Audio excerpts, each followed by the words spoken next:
I think about my health and my physical situation 100 times more than the average person does.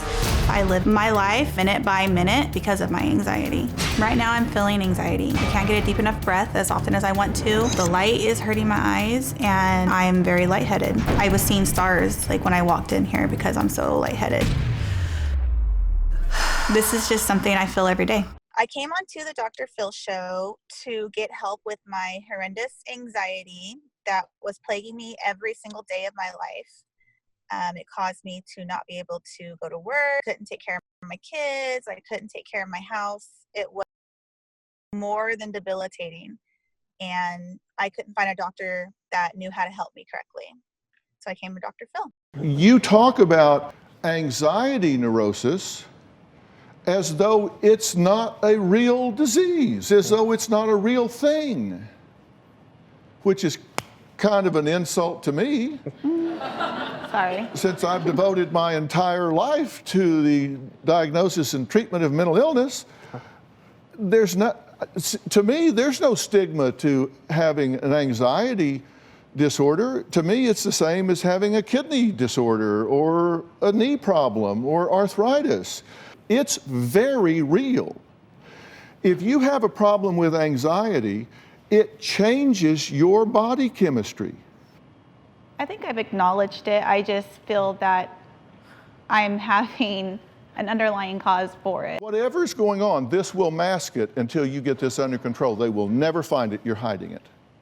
Well, the problem is getting it under control because I can't find a medicine that works. Don't need one. After I spoke with Dr. Phil, I was super ecstatic because I knew that he understood what was going on with me and that he was going to try his hardest to fix this situation in my life. I started receiving biofeedback therapy and neurofeedback therapy from a therapist here by where I live, and it's been going good so far.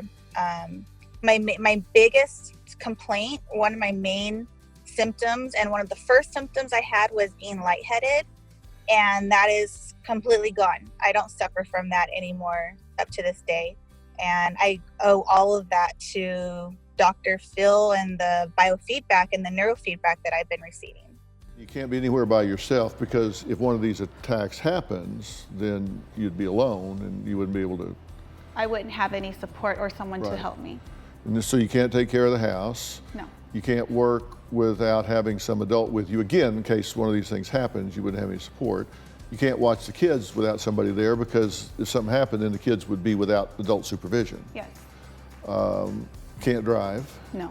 The relationship with my kids has gotten better, and I think it's because I'm able to be more hands-on with them since I'm not constantly pacing around my house or looking up symptoms on the phone or constantly, checking my blood pressure and things like that. I physically feel a lot better. And so I'm able to take my daughter to school. I'm able to be home with my kids and take care of their daily needs. Whereas before, I couldn't do anything. It was like I was a prisoner, in my body.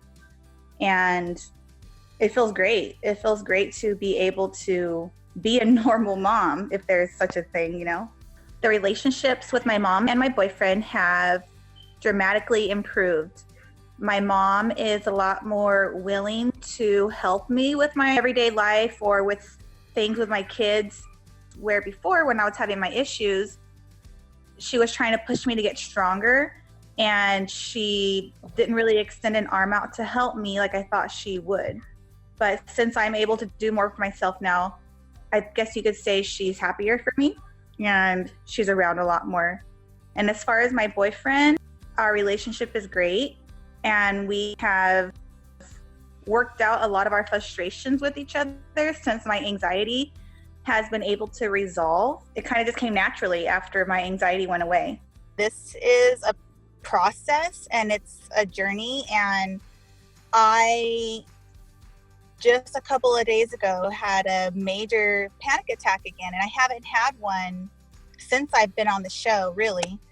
And so in the moment, to be completely honest, I picked up the phone and I started to call 911, but then I hung up and I said, no, Danielle, you need to get yourself through this without relying on an ambulance or relying on someone who doesn't need to be there necessarily. So I pulled over to the side of the road and I did my breathing techniques, and I told myself, you're safe, you're fine, nothing's going to happen to you. And it took about 30 minutes, but I got through it. And that was a big accomplishment for me, because not only did I do it while I was by myself and while I was driving, but the fact that I started to call 911 when that was a big thing I used to do before I came to see Dr. Phil and got treatment, the fact that I could hang up the phone and control my own thoughts is amazing. That was a huge accomplishment for me, and I'm proud of myself over that.